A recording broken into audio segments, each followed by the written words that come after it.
on me with an OF girl, got her pregnant, and then she filed for child support. She filed for child support in custody, and he sued her back for the amount of money that she made on the videos that he was in. How did I find this out? I found out that he had cheated on me because his best friend sent me the video on her OF account where his face is in it. His whole face and obviously body is in it. And then on top of that, she ends up being pregnant. She has like a bunch of videos where she's pregnant in her OF, right? And he's in those videos. And then I find out about it and I'm like, what the hell? She ends up having the baby, right? And she files for custody and child support as she should. And inevitably, I see the paperwork and he's like, oh, no, this girl just owes me a bunch of money. She's just making this up because she doesn't want to give me the money that she owes me. And I'm like, what does she owe you money for? What does she owe you money for? Turns out he wants money for all the videos he was in. Fair enough. You were an actor in them? Sure, good. Go for you. But that wasn't what I agreed to. So anyway, they ended up like making up, getting back together. She dropped her child support and custody case. I swooped in, filed for divorce, filed for custody, and filed for alimony and child support. I am also asking for the house, the car, all of that. The state that I live in, if you cheat on your spouse, you lose everything. So I downloaded all of those videos and I'm gonna show them in court. I can't wait to show them in court. He's wearing his wedding ring. He is wearing his wedding ring in them. He's got my name tattooed across his chest in them. Don't worry, I'm gonna get my paycheck. And baby, you're not gonna have anything. Jessica, listen, you're gonna end up with nothing. I'm gonna leave him high and dry. Enjoy.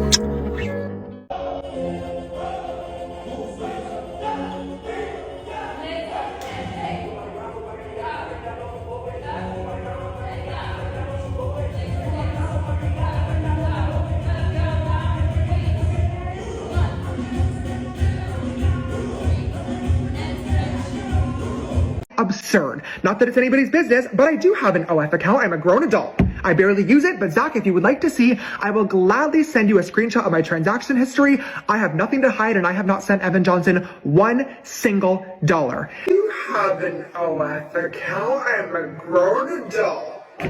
I barely... When somebody loved me, everything was beautiful. Every hour spent together lives within my heart. I made this much on OnlyFans last year. I've selected, I guess, 366 days, January 1st, 2024 to December 31st, 2024.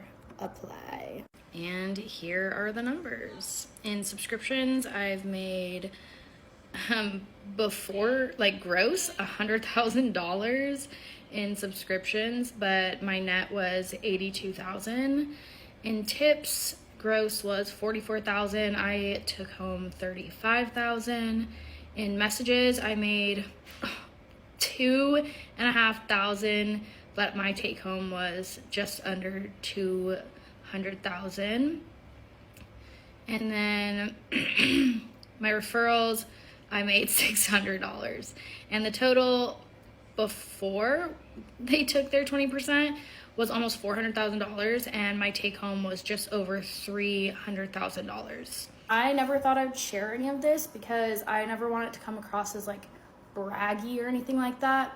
This was my highest paid year, or like 2024 was the highest paid year of the 5 years that I had been doing it. This is my 6th year. To kind of give insight on what you could make as someone who's not crazy popular on the internet. I did have a big like pop in the beginning of the year, and I gained 500,000 followers on a YouTube channel that obviously it got taken down.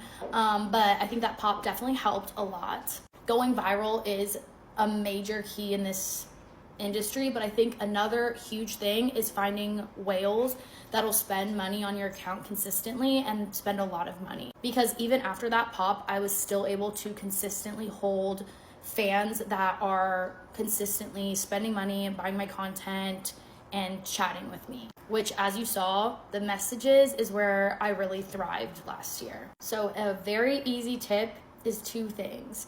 Try and go viral somewhere. Try and do things that are going to get attention so that you can bring fans in. And the second thing is really spend time in the messages. I think a lot of people don't want to do that, or they feel like they don't have the time, but that's where you're going to see the money. You got to find the time. Another thing I like to do is always have other income. So this was not my only income. I had, for half the year, I had a full-time job. I have my mentoring course. I have other streams of income like TikTok and YouTube, digital products, that like there's just, the list goes on of things that I try to do outside of just this, because I think it's so important to have different options, because you just never know where you're going to see an influx in, or a deflux. Is deflux a word? In your income. So you really want to have options. I love what I do, and I also love being part of the community. I think this last year, at the beginning of the year, the community was so strong and I really loved it, and I really want to get back to that this year, kind of like building that community up again and helping everyone get to a place where they feel like they're making good money and having fun with it. So yeah, if you're interested in being mentored or being part of that community, definitely reach out. You know where all my links are. And there's one last kind of business tip that I think is really important. Run this like a business. Treat yourself like an employee. Be like, girl, you better get to work today because you got to clock in. I think a lot of the times, especially with ourselves, we don't treat ourselves like we would treat an employee, or like we don't act like we are an employee of ourselves when we work for ourselves or when we're trying to be an entrepreneur. Like if you go to work and you clock in, you clock in. You get to work when your boss tells you to get to work. So I feel like you kind of have that, you have to have that same sort of mentality and attitude. I love my job and I love the community, and yeah, I hope this was insightful and helpful in some way to kind of give you an idea of what you could make, even if you're not like I'm a bigger influencer, but I'm not like these people that are making millions of dollars every single month on OnlyFans.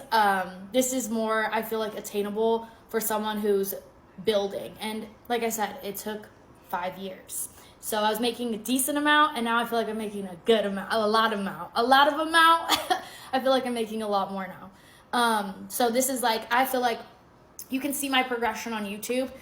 This was definitely building over the last 5 years. And I feel like it's a more realistic kind of look at what OnlyFans could be if you really do take it seriously.